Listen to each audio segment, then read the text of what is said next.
Sathya Sai Speaks, Volume 5, Chapter 8. Shiva in Shava.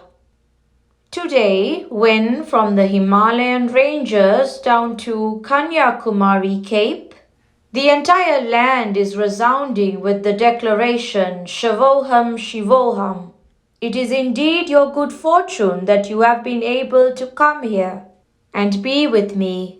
On all such days set apart by tradition for the contemplation of one's innate divinity, you must examine your own equipment and decide on what to discard and what to retain. All qualities, attitudes, habits that remind you of the Absolute into which you have to merge have to be retained and developed. All that draw you away into the relative world of time and space have to be discarded or at least recognized as having but temporary value.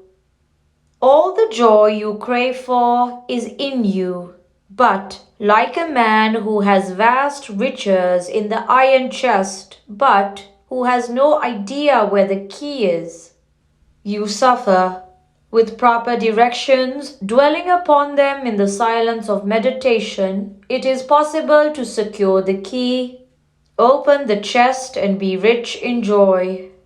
The flames of anger, pride, hatred, envy are more devastating than other fires. They arise in the mind stealthily and in spurts. They are ever demanding more and more to feed upon. Fire is called Anala in the Gita, for Anala means not enough. Fire never says enough or I am satisfied. You dread fire when it leaps at a distance. What then is to be said when it is inside your very self? How to put out these awful flames? Well, Sanatana Dharma, the ancient spiritual code, has certain extinguishers tested by experience and guaranteed by sages.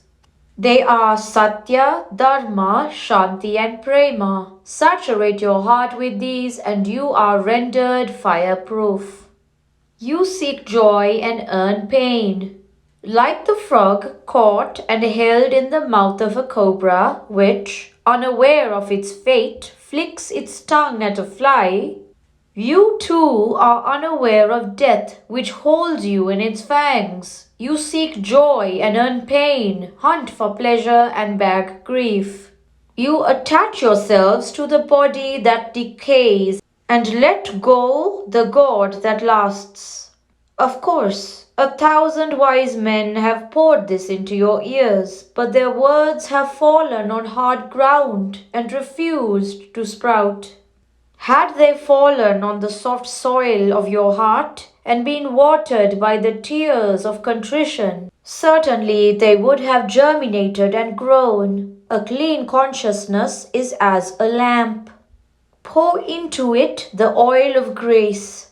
Place in it the wick of self-control. Keep in position the chimney of Namasmarana so that the gusts of joy and grief might not scorch the flame. Light the lamp with some Mahavakya, great statements like Aham Brahmasi, self is Brahman, or Tattvam Asi, thou art that.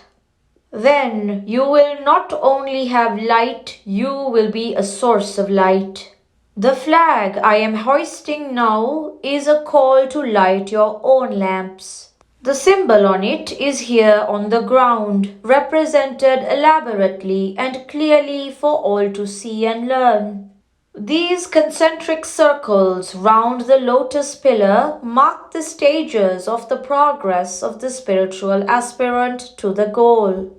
He has to pull himself across the sandy waste of desire, up the blood-red steps of anger and hatred, through the cool green spaces of bliss to attain the vast silence of yoga, union with God. There he must get well established in meditation like an erect pillar.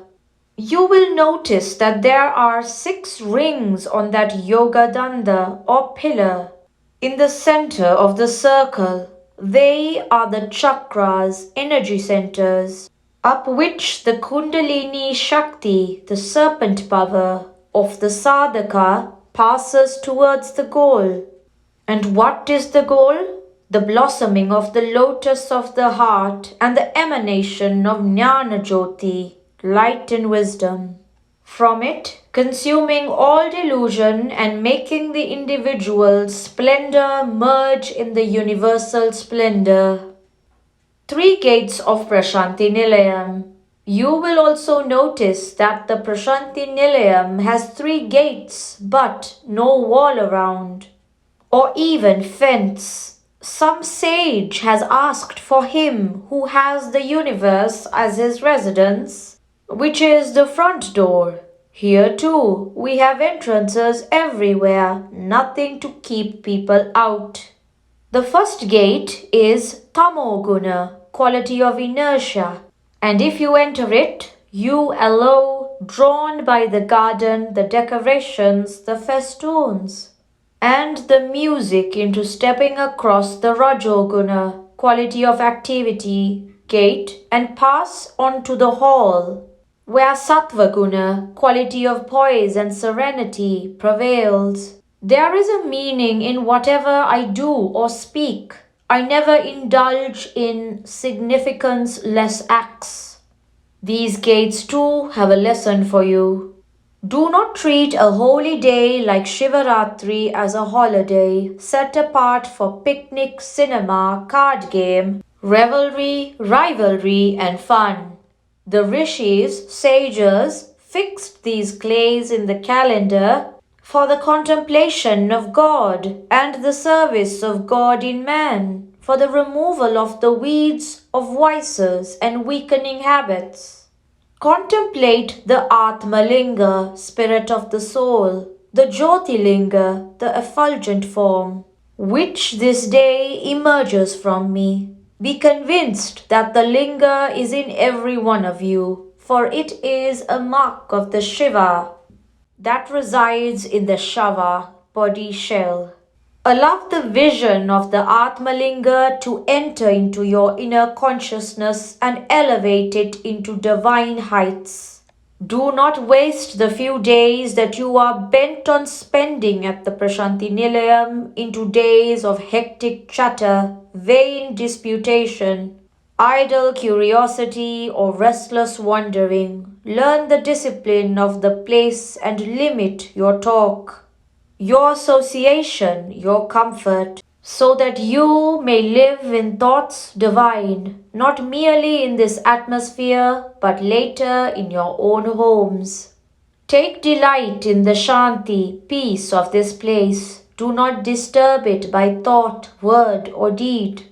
Utilize this rare chance, this unique opportunity secured by the merit of many births for self-improvement. Prashanti Nilayam, Mahashivaratri, 8 a.m., Flag Hoisting Ceremony, March 1st, 1965.